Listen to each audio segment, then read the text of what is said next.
And welcome to a new episode of A Gamer's Guide to Productivity, episode 45. Make sure to like, comment, and subscribe. If you've enjoyed any of the previous episodes, you're definitely going to like today's episode, because we have a special guest joining us. Gal Josefsberg has over 20 years of experience in the tech industry. He has been instrumental in shaping the landscape of product management, marketing, and business development in the areas that he has touched and graced. He has led successful ventures, including three major exits, and specializes in optimizing organizations to deliver top notch products. So please, gamers who are interested in productivity, join us as we delve into Gal's expertise and explore the intersection of technology, business, gaming, and whatever else comes up. So thank you so much for joining us today. No problem. Glad to be here. And for those that may not be aware, what is your profession? Because this sounds like a marvelous kind of profession. I uh, I run product management and operations for a large tech company. I used to be a product manager. I used to be an engineer.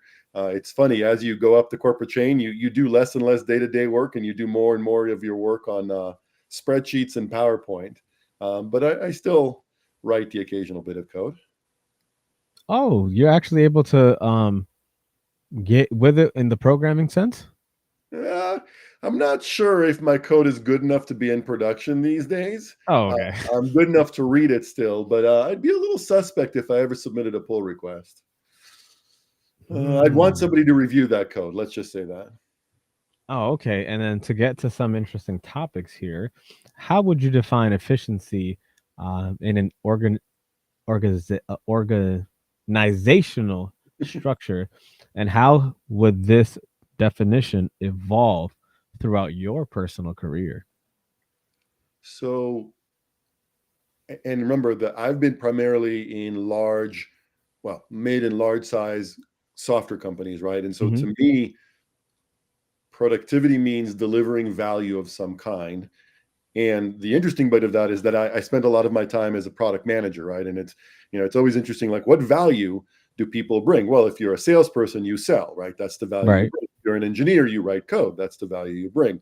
Although you write good code, right? A Exactly. product manager delivers value by making sure the engineers are building the right things, right?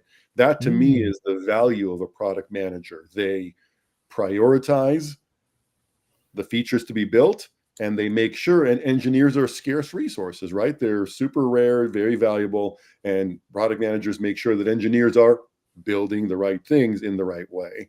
Um, as i've as i've been promoted, you kind of realize that at some point your value is no longer in um, doing that. Now it's Hmm. in building a good team that does that, right? And that's Mm. kind of a hard thing to accept, that I am no longer a product manager. Now I'm a manager of product managers. But yeah, so my value at that point is building a team. And then the last few years, I've also been running operational teams and SRE teams. And at that point, your value is keep everything running smoothly, right? Like make sure things don't crash in a burning heap around you. Now, what ends up happening when things are starting to get spicy? Whether you see that programmers are like all inflicted with blue screens of death, or servers are completely down, or you just got notification that one of the companies that you're using just like tripled their asking price, or your insurance premium just skyrocketed. What tends to start going through your mind in order to like not abandon ship? So it's interesting. You mentioned two different kinds of problems, right? So like as a product manager, if one of my vendors, you mentioned an insurance company, right? One of my Hmm. vendors is starting to raise the price. I have time, right? And I wanna make a good informed decision that says, well, do we stay with them? Are there alternatives?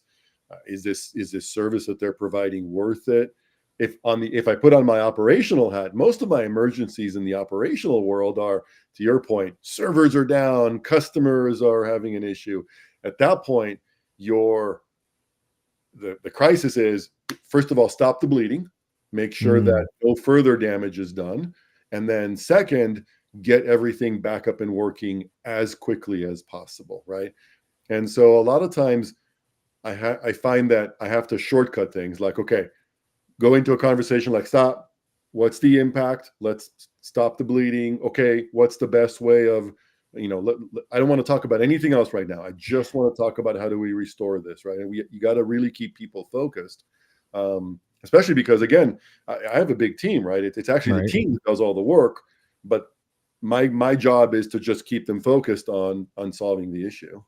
But I think the most the most the best lesson I can tell you about operational issues is just don't panic, don't get distracted, keep focused on what it is that you're trying to fix, and don't let anything distract you from that. Okay, so staying focused and locked in despite everything that could potentially go That's right. wrong, may end up going wrong, but if you stay focused on what you got at hand, at least you get one less issue to confront Correct. later on. Correct. Because we're trying to fix something, but I've got something in the background, somebody in the background saying, "Hey, Gal, like the CIO of this company wants to talk to you about what's going on," and it's like, nope, that's not the problem right now. Don't focus on that. Just focus on what you got to deal with. How do you approach user research and psychology when designing products or when reviewing products, services, or even conversations that you have with your team to ensure that they're meeting the needs and the targets that have been given to you? There's any number of ways to do that, right? And again, this is going to be different a little bit between B2B software and B2C software, right? Hmm. The one I like the best is observing users, because once you start asking questions, you're gonna your own biases and the biases of the people you're asking questions start showing up, right? Whereas if you just observe them, and I had a really great lesson of that at like maybe 5-6 years into my career as a product manager.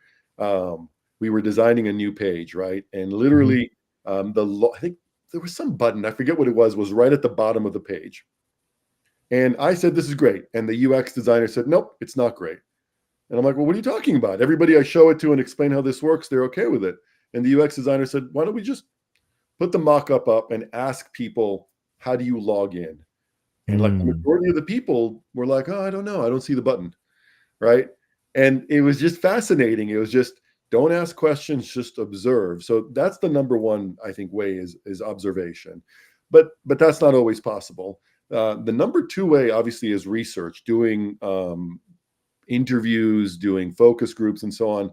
The one thing I would note there is it's really important. A lot of people focus on asking their customers, but I want to point out something with that, which is your customers are already your customers. They're already paying you money. Right. It's more interesting to ask the people who aren't your customers what's missing in your product, right? Because when you ask your customers, you're going to get the little evolutionary changes, which is great, right? Right. Like, that when somebody was making cell phones in 2005, 2006, they kept asking their users, "What do you want?" They said smaller cell phones. Right. But Apple came out with an iPhone, which was bigger, like had this touch screen that, like, you don't get the revolutionary ideas by asking your users, because they just give you the Mm. evolutionary improvements. You really sort of have to look outside your field, look outside your customer base to figure out what is it that's truly missing. And then from your personal perspective and from your expertise, what do you think distinguishes successful product management from Uh, mediocre or inefficient product management? so I think one of the most important things is the ability to say no, right? It's easy to say yes. Seeing yes is great, but a product manager needs to say no 99% of the time, right? Like, because again, first of all, you have limited resources, right? Those are the engineers. So if you say yes to everything, you're not really building the things that are important. And what even worse is you get feature creep. Did you ever see the Simpsons episode where Homer builds his dream car? I'm No, dating not myself that here. one. This is like 25 years ago, so I'm going to feel old here. So if you haven't seen it, don't worry about it. But there's an episode of The Simpsons where Homer builds his dream car, and he's like, "Well, I want it to be a station wagon, but also a sports car and flashing light and a big fin and like this and this and this." And of course, the thing he produces is a monster that nobody wants to use, right? And like, that's the hard part. Like, saying no is Mm. hard. Saying yes is easy, but saying no, that's where a product manager really delivers value, because you got to say no to those 99 other things so that you can focus on the one or two things that will really bring value to your product. And that is what I find is one of the hardest things. Because, and again, we're people, right? People, we want to say yes. Like somebody comes to us and says, oh my God, I really need the product to do this. Like our natural inclination is always to say yes. But a good product manager knows that it's their job to say no most of the time. Man, that I think that covers a vast majority of careers, to be honest. Because now that I'm thinking about how the way that you mentioned how important it is to say no, essentially how to make sure that you're prioritizing what the end user or what the end product is supposed to be, feel, look like, etc. You're gonna make sure to say no to everything that prohibits that. Correct. Just like And, Homer's car, it well, prohibits. but you said something interesting, which is you're absolutely right. That's applicable to everything. And product managers have to worry about the productivity of the engineers, right? Like that's the Mm, value that a product manager provides, is by making the engineers more productive because they're building the right thing in the right way. But I like the way you said it, which is this is the secret to almost everything, right? Even in your personal life, you probably have a million things you want to do. Like you want to hit the gym, you want to drink more water, you want to eat right? healthier, you want to start dating, you want to, sorry if you're already dating, you want to, No, that's exactly it. there's a million things. You're never going to do them all. And Right. it's funny because well, I'll wake up at 4 a.m., right? And do this. And of course, sleep, which is the most important one, then you're sacrificing that, I right? woke So up it's at 6. like be the product manager for your own life and say, like, hey, Mm. there's 90 things I want to do, but what are the two really important things that I should work on right now? And I promise you, you will be more productive that way.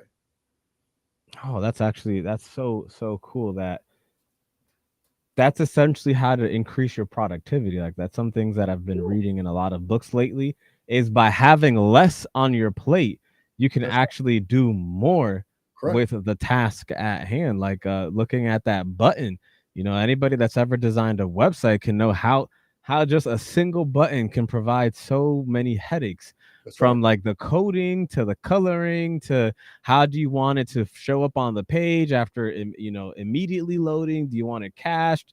Do you want it round edges, square edges? Do you want to move with you?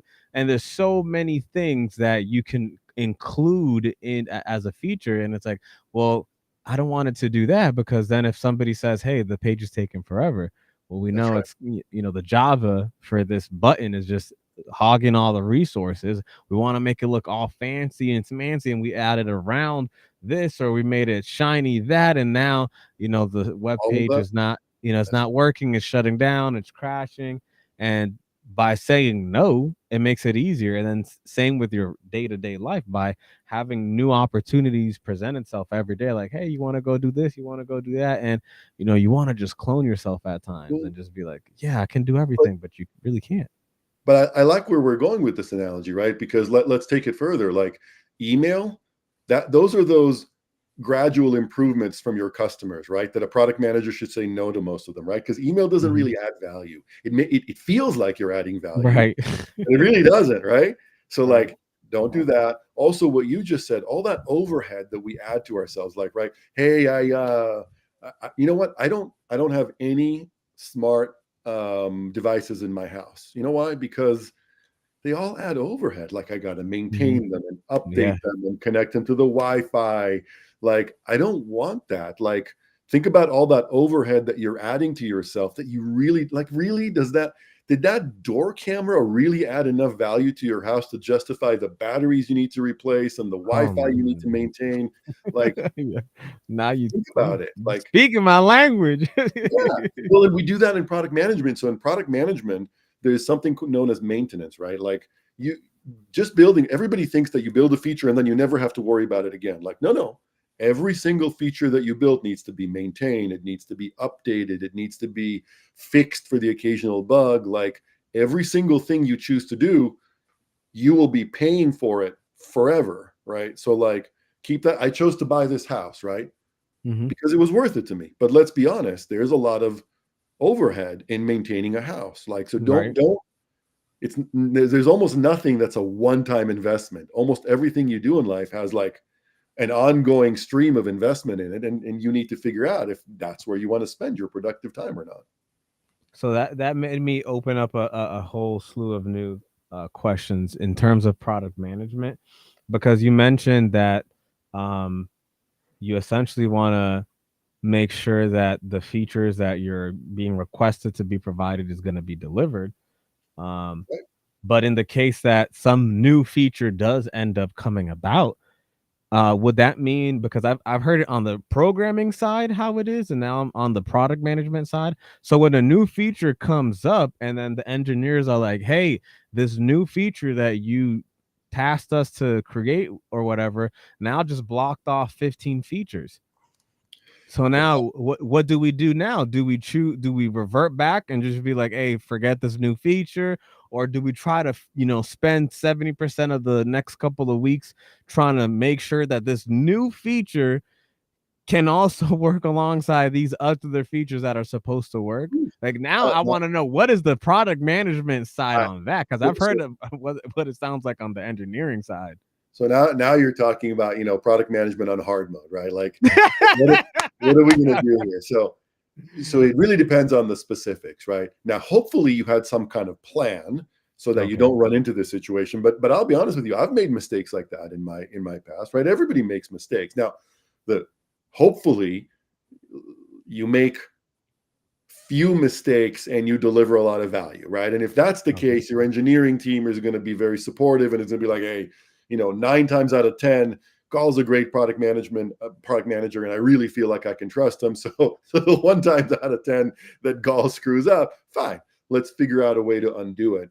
But I will tell you, it's much better to undo quickly. Like, don't let it sit, because if you let a feature sit, some people will start using it. Somebody will find a way to make a decision quick. If this feature is really bad, pull it off right now, because the longer you let it sit, the harder it will be to fix, right? Like, I forget this book that it came from. If you remember the book, but there was a saying in this book that's basically, it's better to do a thing than live in fear of it, right? And Mm. it's basically, don't wait. The longer you wait and you build up this fear of like, oh no, what's going to happen when I finally do this? Like, just do it. Just rip the band-aid and do it and get this feature out if it's really that bad. Hmm. By the way, is Yeah. the light from the side here too much? I like the sunlight, which is why I work out here. Plus, when COVID started, my gaming computer is right next to my work computer. So when COVID started, I have this like beautiful like gaming setup over here that I do work and game. But I also know that it's a little bit light from the left. So is this still good? Oh no, yeah, that's still fine. And before, I do want to finish off with gamification Oh, go for content. it. But I did want to just pick your head. It's so rare to get a product manager with so much experience, and I've had a lot of people who were web designers, coders, programmers. I've done a few lines here and there of Linux programming, and so I've always thought, hey, what would it be like working in a team? Who tells the programmers what to do? Because the programmers are like, I know how to code, and you got 4 or 5 people that know Well, how to code, and it's like, how do they get organized? but wait, so let's define the roles, right? A product manager doesn't tell an engineer how to code. Implementation and execution is up to the engineering and the engineering manager, right? A Right, product right. manager tells them. So first of all, here let's use an example, because I do insurance software these days, and nobody's going to know what the heck I'm talking about if I talk about insurance software. But let's talk about Gmail, right? Everybody knows Gmail. A Yep. product manager is going to say something like, "Hey, we need to implement multi-factor authentication." I think Gmail already has MFA, but we Mhm. need to implement MFA. That's the most important thing. So number one, the product manager set the priority. Then the product manager talks about how this feature will work. Well, I need MFA that will work with email or texts. It needs to take into account new devices, like write the requirements. The actual way that this was implemented, like where does the token get generated and all that, that's up to the engineer. And so there's a nice sort of division of duties and responsibilities between the product manager, who decides priority and what to build, versus engineering, who decides how to build it and how to deliver it. Now, Mm. the reality is that they work together hand in hand, right? Because engineering can say something like, well, that feature does look like it's high priority, but that's going to take us 5 years to build, so maybe we can cut it down more. So product manager and engineering really need to to to be very cooperative. But in general, product managers shouldn't be worrying about how the code gets written. That's not their business. Yeah, so they're not micromanaging the Exactly. programmers. They're just macro managing. They're explaining that, hey, this button needs to Exactly. do this, and then the engineer figures out, okay, this is how I'm gonna do it. I'm gonna use these sort of parameters, get it done, and then you can review back and forth, etc. Yeah. I explained this to the beginning product managers by having them create a shopping list, right? The Yeah. shopping list is your requirements, your prioritization. Basically, I'm going to cook this meal Monday. I'm going to cook this meal Tuesday. That's your prioritization. The shopping list is your requirement. The execution is up to the engineer that's going to do the shopping. If it matters, if you wanted organic eggs, that should have been in the requirements. If it didn't matter, if the engineer can decide whether to get organic eggs or not, then don't put it in the requirements. But how to execute this, whether go to this grocery store, that grocery store, like how to pack the bags, how to do all that, like that's not your business. Let the Right. engineer worry about that. That's execution and implementation. Ooh, that's great. Ooh, great explanation. And final question regarding product management. If a young listener was listening and they were hearing all these things and they're saying, you know what, I'm not too well versed with the programming aspect. I like this career focus more. What what can they do in order to get started pursuing that sort of a career? So the best way to be a product manager, to get into product management, I should say, is sort of a lateral transfer within a company, right? So let's say you're working for a gaming company Hmm. and you are in tech support, or you're in marketing, or you're in some kind of adjacent job. For a product manager, there's three key skills, right? One is technical. So you need to be somewhat technical.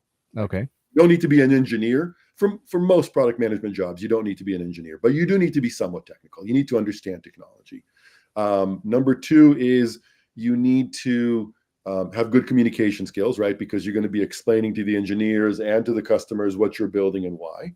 And then number three is you need to have good business skills. You need to understand the business that you're in.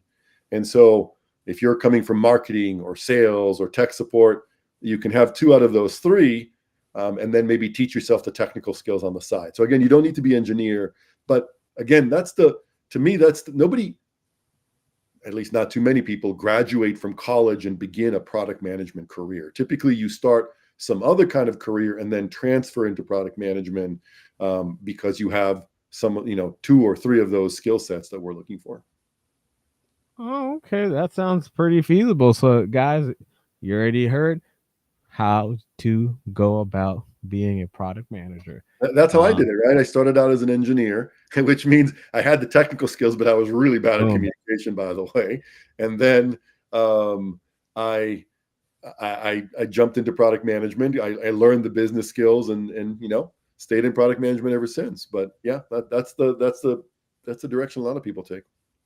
Ooh, nice. And now on to the fun stuff. So I heard you mention that you have a gaming computer or something around there. So we first want to ask, what is your favorite gaming system?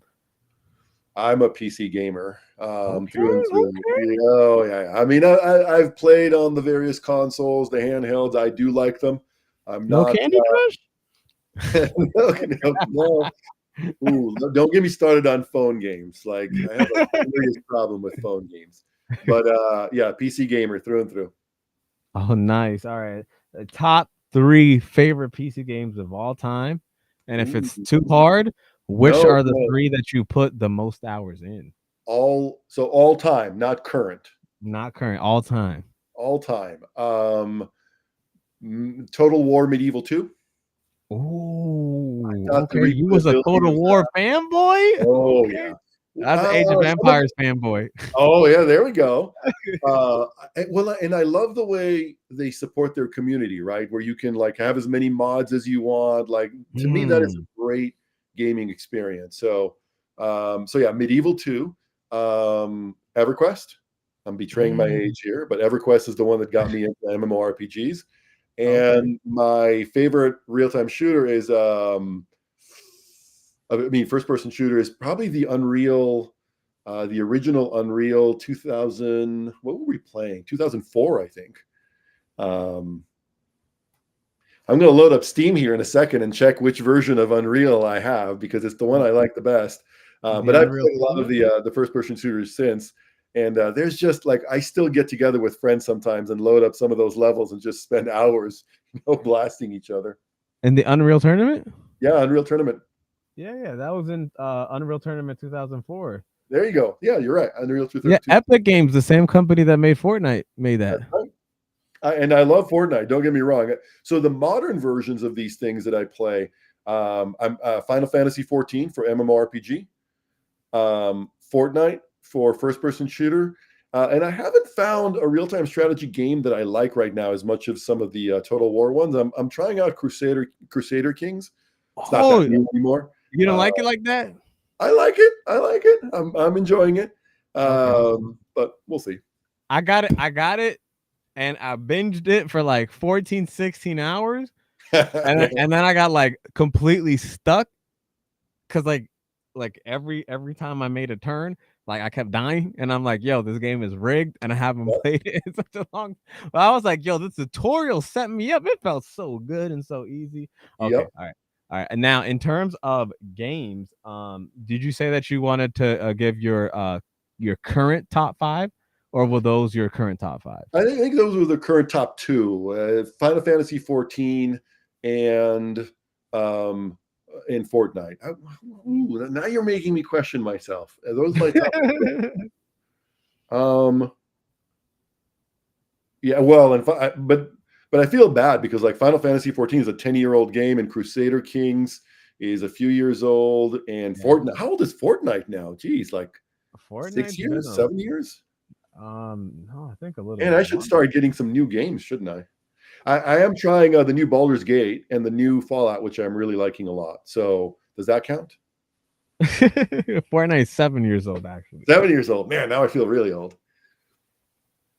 Can we And then talk that about TV shows based on games for a second? The Fallout show is amazing. ooh.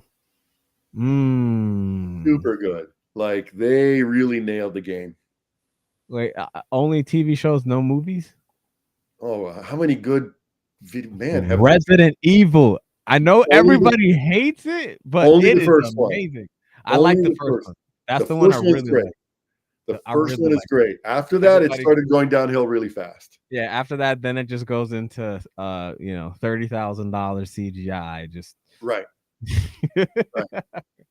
oh, okay. No, I really like that because it made it seem very realistic. I'm not even gonna lie. It made it seem super realistic. Like the games that you see could be reality tomorrow. Correct. And sometimes when I see that, I'd be like, man, this imagination just makes it go wild. Okay, but we're going to way off topic here. Have you seen a movie called Free Guy with Ryan Reynolds? Oh, I heard of it. I wanted to watch. I have not seen it. I did watch the trailer though. You got to see it. As a gamer, you got to see it. It has so many great gamer tropes. You're like, I know that guy. That like, like every single like thing in that movie, you're like, yep, I've been in that guild, or like, yep, I've been in that situation. Like it is just a perfect spot on of online gaming. Wait, so you've played previously MMORPGs and been a part of guilds and a Oh community. What was your favorite position in a guild? yeah. So I started playing MMORPGs with EverQuest, and EverQuest was one of those like, well, okay, I don't know if it was a hardcore raiding game, certainly more than some of the modern games, but I joined a guild, and then because I am who I am, like I'm a control freak, right? So I started right away, like, okay, I'll make the groups. Okay, I'll do Mhm. this. Okay, I'll do Yeah, that. yeah. And in about a year, I was one of the guild officers, and I have to tell you, like, it taught me a lot about management, to be honest, because you're working online. We had TeamSpeak back then for Mhm, like mhm, verbal and mhm. audio Yeah, communication. yeah. But you're working with a bunch of people who are, let's just say, sometimes social skill deficient, Mhm, um, mhm. and you're trying to coordinate them all into doing the same thing. And man, it was hard, and I had to learn a lot of like good management and people management skills. And I still sucked at it back then. So for all of you who were guilties with me, I'm very sorry for all the things that I messed up on. And boy, did I have a lot of issues back then. But it really, it just, it taught me a lot about working with people.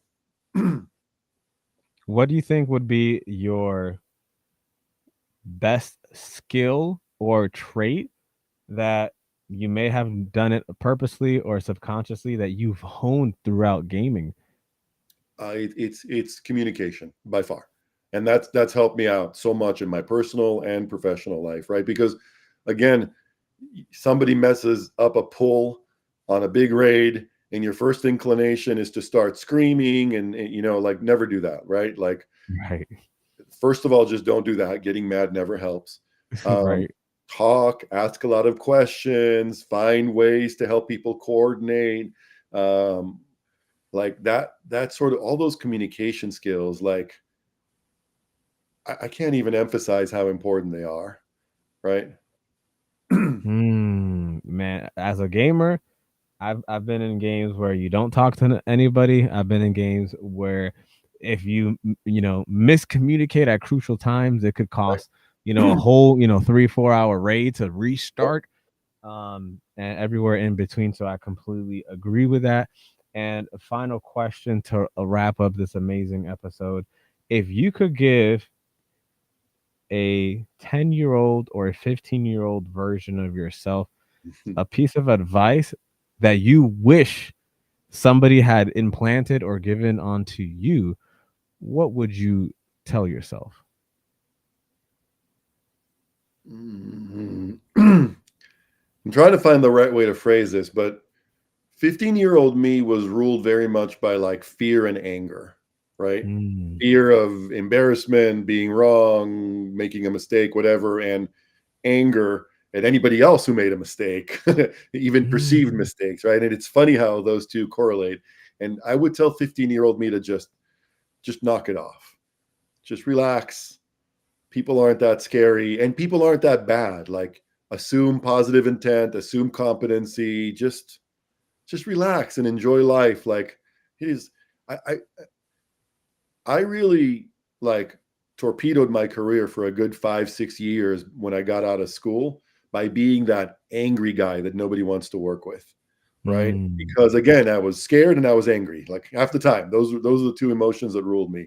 And I still see a lot of young engineers, a lot of young product managers, and I'll be honest with you, a lot of gamers who are like that. Like, don't be that guy. Don't be that toxic person because I was, and it believe me, it does not lead you to anywhere good. Oh, well, that's amazing. And I hope that everybody that did hear understands, you always got to speak to the younger you and remind yourself on a daily constant basis, to keep doing the very best that you can do, because that's all that you really can do. And for everybody that liked, what you had to say, is there anything in particular that you would like for them to do? Any page that you like for them to follow, or just check you out on LinkedIn? Check me out on LinkedIn. I'm not selling any books. I'm not selling any podcasts. Honestly, I'm doing this because I enjoy it. When this thing came up, I was like, oh my God, a fellow gamer I can talk about productivity. So I'm not trying to sell anything other than maybe just telling people not to be that angry guy. If man, that would make my life so much easier if there were less of those around. Well, Um, guys, you heard it here. He's going to develop a book in the future about don't be that angry guy. yeah, that's a good title too. Don't be that angry guy. Hey, I'm a productive gamer. I There you got go. things on my mind. As soon as an idea flows, I go. Okay, anyways, If I that write that book, I'm coming back here and we can talk about it. Hey, oh, for sure, that would be amazing. That would actually be amazing, not just because of that, but because I can also assist in leveraging it out to see how the world works. And plus, I know some people that can help you actually develop it as well. So we can talk about that later. And that Awesome. wraps up today's episode of A Gamer's Guide to Productivity with our guest, Gal Josefsberg. Did I Yeah. say it right? You got it. Yep. Oh, okay. All right. So we hope that you found it valuable, insightful, that you understood how to maybe build an efficient organization or team or maintain or improve, how to leverage technology, how to navigate the ever evolving industry, how to be a more efficient gamer, to get things done. So please be sure to stay tuned for more enriching conversations. Don't forget to like, comment, and subscribe and share it for others so that way we can have more engaging episodes. Thanks for listening. Take care and have a good